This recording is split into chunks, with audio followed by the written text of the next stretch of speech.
I met up with a good friend of mine who I hadn't seen for a couple of years, and when I last saw him, it was pretty, he was having some tough times. His business wasn't doing well, and his wife had left him, and he'd actually run off with his best friend, and God, he missed him. But it was really, he was at his lowest a couple of years ago. And this year when I saw him, he was like a man, just a changed man. And I said, "You look fantastic." He said, "You know what? I've had a couple of rough years, as you know." He said, "Here's the bizarre thing." And I went to see my friend, and as I walked along the main drag in Juneau, that sort of curve with the... You may notice this, all the nice places are on the right side of the street, and on the left-hand side of the street are where the locals hang out, if you know what I mean. And there was this Alaskan lady, I use the term loosely, but kind of big, and she was dressed in the native Alaskan wear with flip-flops, grey sweatpants, and she had a Guess t-shirt on. That was it. Big, but it just said Guess. So I went up to her and I said, "I don't know, $3.50?" But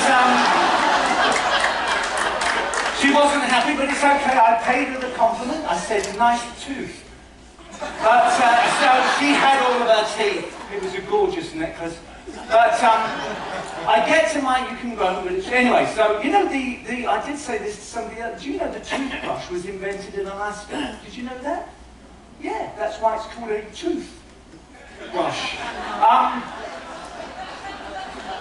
Anyway, I'm not that impressed with you either, so you can carry on. Anyway, but I met my friend and I said to him, "How's it going?" And he said, "Fantastic, Leo, fantastic. It is, after the last time I saw you, I really thought I was losing my business, I was losing my house, my wife had left me." He said, "My life has changed around. I met a young lady who worked at the convenience store on the curve, the corner of the curve."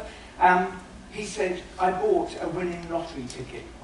And I don't play lottery tickets. I think you've got, because that sort of disappointment once is enough for me. I don't need to feel it every week. But, and he said to me, "No, I don't play the lottery either." But he said, "I mean, you've got more chance of winning the lottery than being struck by lightning. So if you won the lottery and then when you were struck by lightning, you'd be the luckiest person on the planet." But he said, "I bought a ticket and I won. I didn't win the multi-million, but I won a couple of $100,000. It paid off my debts. I kept the company going." And he said, and here's the bizarre thing. I went to the girl behind the counter. She was an Indian girl, not, "Hey, how are you? Hey, how are you?" I mean, Slumdog Millionaire, Indian.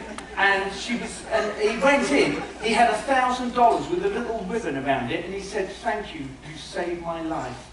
And gave her the $1,000, and she went, "That's so nice," and she smiled at him, and he'd seen her in there a few times over the years, but he never realised how pretty she was.